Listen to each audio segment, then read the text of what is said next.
বৰ্তমান এতিয়া অসমত শিক্ষাৰ কেন্দ্ৰত চলি আছে গুণোৎসৱ। গুণোৎসৱৰ ভিতৰত এখনেই অসমৰ ভিতৰত এখন স্কুলে আপোনাৰ মানে চৰ্চাৰ বিন্দুৰ কেন্দ্ৰ হৈছে।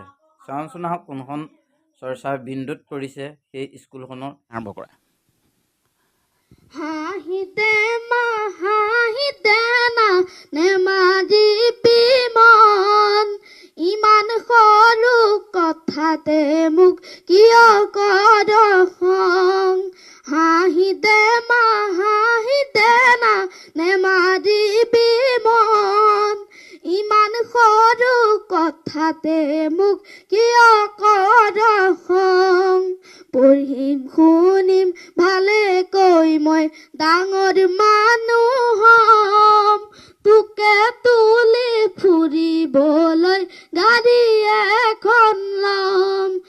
গাড়ী দেখি সকলোৱে বাটেৰি দিবা, তোকে দেখাই জাননে মাতোৰেহে গুণ গাব।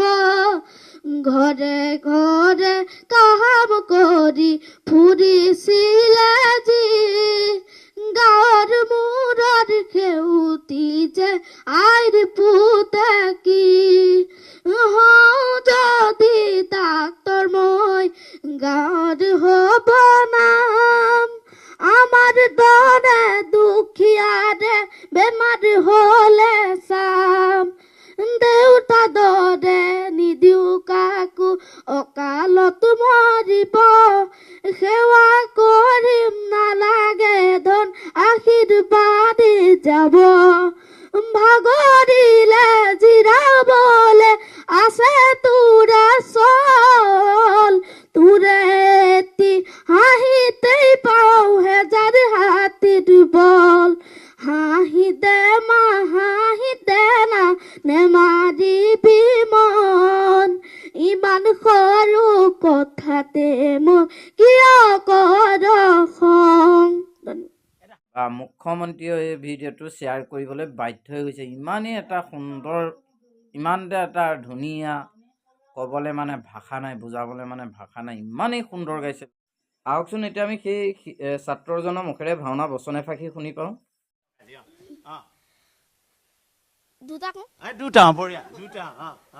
দাদা, আজি আমি মৃগয়ালৈ যাম বুলি ভাবিছিলো যে, বহু দিন যোৱা নাই গুৰু বিশ্বামিত্ৰৰ আশ্ৰমে। ভাবিছিলো মৃগয়াচলেৰে এপাক দেখা কৰি আহিমগৈ গুৰু। দুটা হৈ গ'ল নেকি? হয়।